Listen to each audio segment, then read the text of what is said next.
Republik Bajak Laut itu nyata, bukan cuma ada di One Piece. Serial One Piece merupakan anime yang sangat terkenal karena mengisahkan petualangan para bajak laut. Luffy dan kawan-kawannya menyusuri dunia, berperang dengan bajak laut lainnya. Namun tidak jarang bekerja sama, meruntuhkan diktator militer yang korup. Sebelum serial One Piece, kisah bajak laut sudah menjadi bagian dari sejarah dunia sejak abad ke-15. Berawal dari ekspansi bangsa Eropa, melakukan ekspedisi jalur perdagangan baru, bajak laut muncul sebagai kekuatan yang melawan dominasi tentara kerajaan. Bersama ruang makro, mari kita selami dunia bajak laut yang keras dan penuh perjuangan.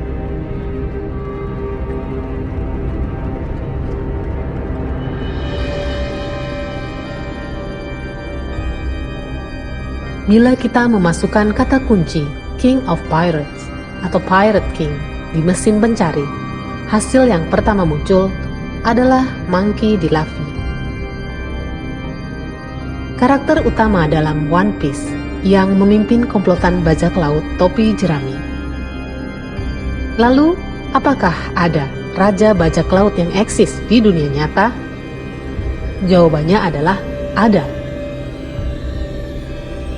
Sejarah menyebut Bartholomew Roberts dengan bajak laut tersukses, atau Samuel Bellamy sebagai perompak terkaya. Edward Teach alias Blackbeard juga sangat mungkin disebut sebagai bajak laut terhebat. Namun, hanya ada satu perompak yang betul-betul mendapat julukan Raja Bajak Laut, Henry Avery. Avery lahir pada 20 Agustus 1659 di Devon, Inggris.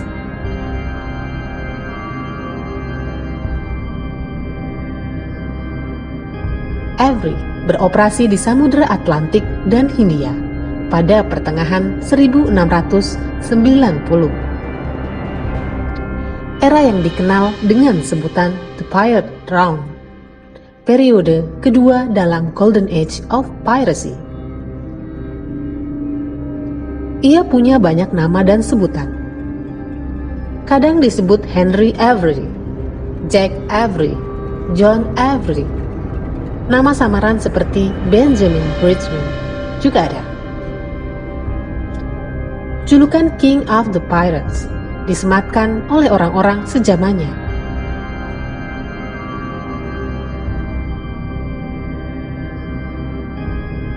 Henry Avery adalah bajak laut terpopuler pada saat itu karena senantiasa sukses melarikan diri dengan barang rampasan tanpa ditangkap, apalagi terbunuh dalam pertempuran. Avery pertama kali berlayar sebagai armada privateer, pimpinan Sir James Hobson. Privateer adalah sebutan bagi bajak laut yang mendapatkan tugas dari pemerintah untuk menyerang musuh di laut. Privateer mendapatkan tugas dari kerajaan Spanyol untuk menyerang kapal-kapal penyelundup dan buccaneer bajak laut bebas Prancis di Karibia. Tapi belum sempat melintasi Atlantik, kapal itu harus terhambat birokrasi di La Coruña, Spanyol.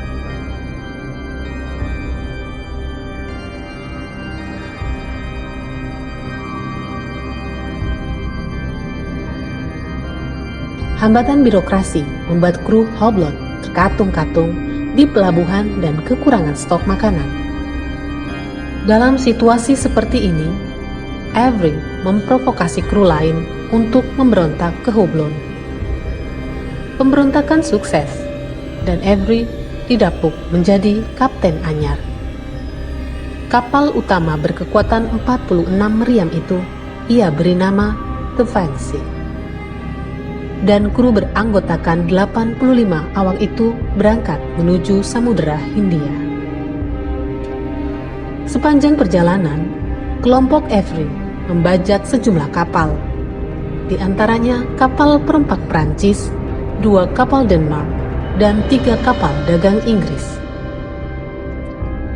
Setelah mengitari Tanjung Harapan selama sebulan, Avery menyempatkan diri berlabuh di Madagaskar. Pada Januari 1695. Pada masa itu, pulau ini menjadi semacam markas bagi para perompak, sebagai titik tolak sebelum melakukan serangan di Samudera Hindia. Madagaskar tidak mempunyai pemerintahan dan hukum selayaknya kerajaan di Eropa. Sebagai gantinya, bajak laut menjadi penguasa pulau dan konon sangat mengayomi masyarakat yang loyal kepada mereka.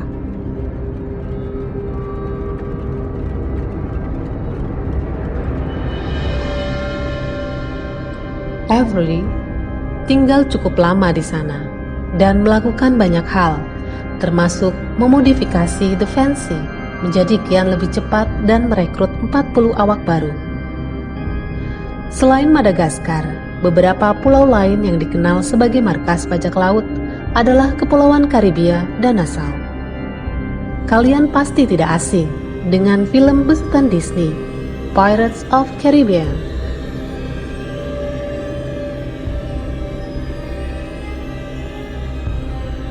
Ada Pulau Tortuga dan Port Royal di Jamaika yang menjadi markas besar bajak laut bernama Henry Morgan. Namanya menginspirasi pabrikan minuman beralkohol asal Britania yang membuat merek Captain Morgan. Satu titik lain di sudut Kepulauan Bahama yang menjadi epicentrum para bajak laut adalah kota Nassau. Nassau mulai dikenal sebagai markas bajak laut sejak kedatangan Henry Avery. Setelah dia meninggalkan Madagaskar, Avery tiba di sana pada 1696 dan menyogok pemerintah setempat untuk tidak melaporkan keberadaannya pada kerajaan. Nassau sempat terbengkalai dan menjadi negara tanpa tuan. Kemudian para perompak generasi berikutnya yang terinspirasi kisah Raja Bajak Laut tiba di tempat itu dan menjadikannya markas sampai mendirikan Republik Bajak Laut.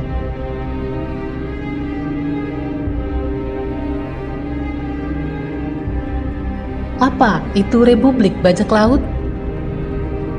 Republik Bajak Laut bukanlah sebuah negara yang berdaulat dan diakui statusnya oleh negara-negara lain. Republik Bajak Laut yang berdiri selama sekitar 16 tahun, dari 1706 hingga 1718, lebih menyerupai pangkalan bagi para perompak. Di tempat itu, mereka melakukan berbagai persiapan perompakan dan membangun kesepakatan bisnis. Republik Bajak Laut juga bisa dibilang sebagai entitas politik dengan pemimpin terpusat. Sebuah konsep demokrasi ala bajak laut yang mempunyai konstitusinya sendiri. Pendiri Republik Bajak Laut adalah duet ex-privateer yang sebenarnya berstatus rival, Henry Jennings dan Benjamin Hornigold. Jennings menjabat komodor, sementara komandan kedua, yaitu Hornigold alias Blackbeard, berlaku sebagai magistrat. Republik yang bermarkas di Nassau ini konon mengibarkan Jolly Roger atau bendera bajak laut bergambar tengkorak dan tulang bersilang.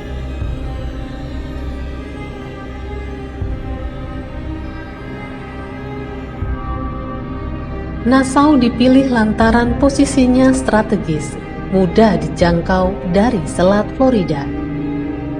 Jalur pelayarannya Nassau sangat sibuk karena dipenuhi dengan kapal-kapal Eropa yang melintasi Atlantik. Pelabuhan Nassau yang bernama New Providence juga dapat dengan mudah menampung ratusan kapal. Namun pelabuhan ini terlalu dangkal untuk kapal-kapal besar milik Royal Navy dari Angkatan Laut Kerajaan Inggris. Oleh karena itu, tidak ada benteng dan resimen Inggris yang bermarkas di Nassau. Ini memberikan kesempatan bagi para bajak laut menjadikan Nassau sebagai tempat terbaik untuk beristirahat sembari menanti kapal sasaran melintas. Dalam 7 tahun pertama, para penghuninya masih berstatus privateer, yaitu bajak laut yang menjadi mitra kerajaan. Berakhirnya The War of the Spanish Succession pada 1714 menghilangkan legalitas privateer untuk menyerang kapal lain. Sebagian besar dari mereka lantas beralih status menjadi perompak dan memicu periode ketiga zaman keemasan perompakan. Saat itu ada lebih dari 1.000 perompak di Nassau, jauh melampaui populasi penduduk kota yang hanya mencapai 100-an. Para bajak laut ini sebelumnya adalah prajurit pengangguran atau mantan pelaut yang tak puas dengan kondisi kerja di kapal-kapal sebelumnya.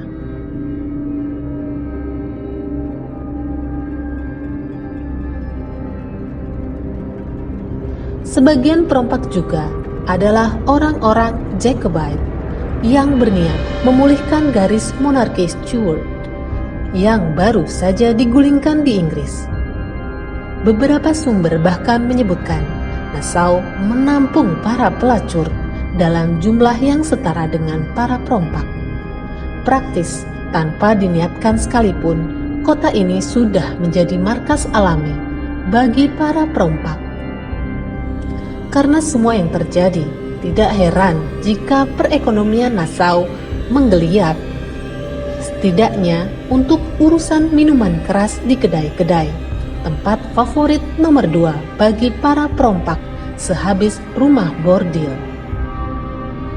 Republik Bajak Laut dijalankan dengan Code of Conduct, mirip seperti Pirate Code yang diterapkan perompak macam Bartholomew Roberts. Menurut peraturan tersebut, para perompak menjalankan kapal dengan aturan-aturan pelayaran yang demokratis. Misalnya, setiap awak akan berbagi porsi jarahan yang setara setelah kapten mengambil bagiannya. Diatur pula bahwa kapten bisa digulingkan kapan saja, selama memang dikehendaki para awak yang dibuktikan lewat pemungutan suara.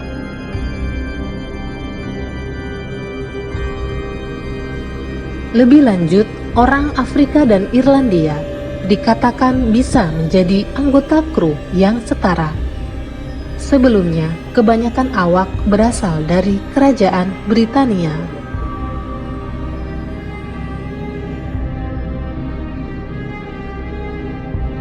Orang-orang keturunan Afrika atau Eropa daratan, seperti Olivier Levasseur pun bisa menjadi kapten.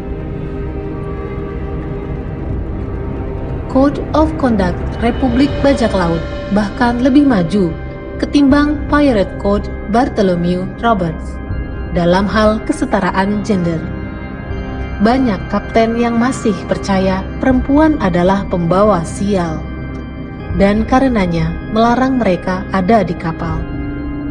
Hal ini tertera jelas dalam Pirate Code-nya Bartholomew Roberts. Namun, kepercayaan tersebut tidak berlaku di Republik Bajak Laut.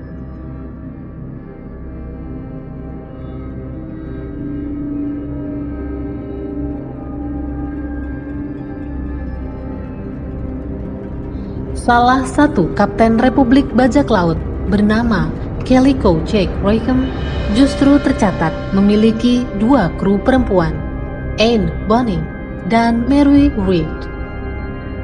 Kesetaraan dan cita-cita libertarian Republik Bajak Laut dimotivasi oleh pengalaman banyak pelaut sebelumnya yang bekerja untuk Angkatan Laut Kerajaan. Kebencian mereka terhadap tirani dan raja yang semena-mena adalah motivasi para bajak laut untuk mewujudkan kehidupan yang jauh lebih demokratis dan egaliter. Kehidupan demokratis di Republik Bajak Laut bahkan lebih baik dari kebanyakan masyarakat sipil pada masanya. Masa kejayaan Republik berada di bawah kepemimpinan The Flying Gang. Ini adalah sebuah kolektif beranggotakan para kapten perompak dan awak yang kesohor seperti Calico Jack, Charles Payne, dan Blackbeard.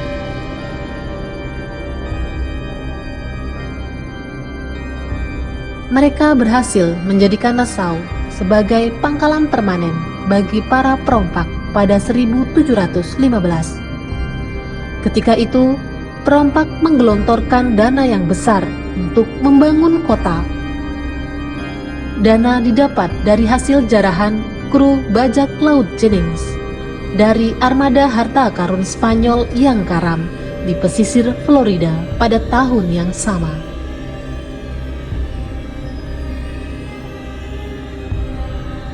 Dalam buku The Republic of Pirates yang ditulis oleh Colin Woodard, kejayaan geng bajak laut Bahama adalah saat mereka berhasil memisahkan Inggris, Perancis, dan Spanyol dari kerajaan dunia baru mereka.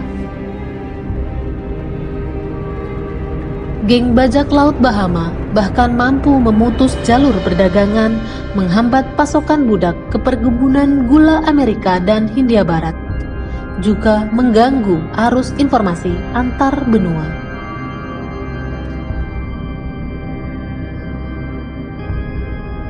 Terima kasih telah menonton video ini. Jangan lupa untuk like, komen, dan subscribe channel Ruang Makro. Sampai jumpa pada petualangan yang berikutnya.